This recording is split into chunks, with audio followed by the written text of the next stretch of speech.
মেয়েকে না খাইয়ে রাখি আর মেয়ের খাবারগুলো আমরা যারা মায়েরা আছি তারা খেয়ে নিই, খেয়ে খেয়ে মোটা হচ্ছে, তাই আমাদের মেয়েরা মোটা হয় না, মেয়েরা রোগা হয়ে থাকে। এইরকম অনেকেরই চিন্তাভাবনা আছে যেসব মায়েদের বাচ্চারা রোগা আর মায়েরা হচ্ছে একটু মোটা, কিন্তু তাদেরকে কি করে বোঝায় যে ওরা খেয়েও মোটা হয় না। নর্মাল বাচ্চারা যেমন খায় ওরাও সেম তেমনিই খায়, কিন্তু ওরা মোটা যদি না হয় সেটা কি আমাদেরই দোষ? আমরা চাই যে ওরা একটু হেলদি হোক, এরা একটু গুলুগুলু হোক, আমাদের মায়েদেরও দেখতে ভালো লাগে, কিন্তু না হলে শত চেষ্টার পরে আমরা কি করতে পারি? কিছু করার নেই। ডাক্তারকে জিজ্ঞেস করলে ডাক্তার সবসময় বলে যে ও অ্যাক্টিভ আছে, ও হেলদি আছে, মোটা হওয়ার কোনো দরকার নেই। তো এটা নিয়েই শান্তি থাকি আমি। তো যাই হোক, এখন শ্রেয়াংশীকে আমি একটু আঙুর ছাড়িয়ে দিচ্ছি। এই আঙুরগুলোর খোলাটা এতটাই মোটা, ওকে না ছাড়িয়ে দিলে ও খালি থু থু করে ফেলে দেয়। সেই জন্য বসে বসে খুঁটে খুঁটে সব আঙুরের খোলাগুলোকে আমাকে বাছতে হয়। ওকে দিতে ওকে খাচ্ছে, আর এখন আমি চলে এসেছি রান্নাঘরে রান্না করতে। সকালবেলা যেহেতু আজকে আমাদের একদমই রান্নাবান্না কিচ্ছু হয়নি, তাই আজকে বেলার দিকে শ্রেয়াংশী আর আমার জন্য সেম খাবার বানাবো। তো আজকে দুজনের জন্য থাকবে খিচুড়ি। সকালবেলা যেই দিন আমাদের রান্না হয় না সেদিন আমি আর শ্রেয়াংশী খিচুড়িই খাই। সে শীত, গ্রীষ্ম, বর্ষা, শরৎ, হেমন্ত, যখনই আমাদের রান্না বন্ধ থাকে সেই দিন আমরা দুজনে খিচুড়িই খাই, এক্সট্রা আর কিচ্ছু করি না। খিচুড়ির সাথে থাকবে আমার জন্য একটা রান্না, সেটা হচ্ছে মাশরুমের তরকারি।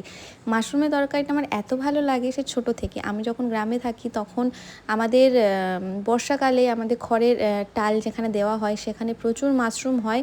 তো সেখানে আমরা সেটাকে ফলছাতা বলে থাকি। এখন তো কলকাতা এসে জানছি এটাকে মাশরুম বলে, তখন আমরা জানতাম ওটা ফলছাতা। তো সেটা হচ্ছে একটু অন্যরকম, এটা অন্যরকম, এটা কুঁড়ি অবস্থা থাকে, সেটা ফোটা অবস্থায় থাকে।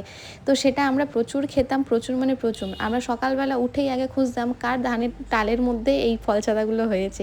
তো দারুণ লাগে, যারা গ্রামে থাকে তারা এই জিনিসটা কিন্তু খুবই পছন্দ করে। তো এখন কলকাতায় এসে মডার্ন হয়ে এটা মাশরুম। তো যাই হোক, এটাকে আজকে আমি রান্না করব।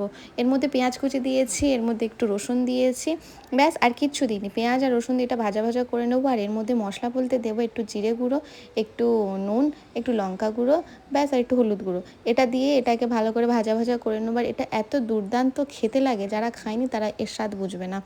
তো এটা অসাধারণ খেতে লাগে। আমি খিচুড়ি কম আর এই পুরো এক প্লেটটা আমিই সার্ভ করেছি। রান্না করার পর থেকে তো খেয়েই যাচ্ছি, গাল বন্ধই দিচ্ছি না। আমাদের খিচুড়িটাও হয়ে গেছে। খিচুড়ির মধ্যে অনেক রকমের হজবরল সবজি দিয়েছি, সয়াবিন দিয়েছি, দিয়ে খিচুড়িটাও করে নিয়েছি। হয়ে যাওয়ার পরে এই দিয়ে দিচ্ছি 1 চামচ ঘি। আমার মনে ছিল না, তাই শেষে ঘিটা দিয়ে নামিয়ে নিয়ে একটু মাখিয়ে নিচ্ছি। আর এই যে এই খিচুড়িটা আমাদের দুজনের জন্য এনাফ, দুজনে খেয়ে নেব। এত গরম পড়েছে, রান্নাঘরে তো দাঁড়ানোই যাচ্ছে না। কতক্ষণে শর্টকাটে রান্না সেরে খালি বেরোবো এই চিন্তাই করছি আমি।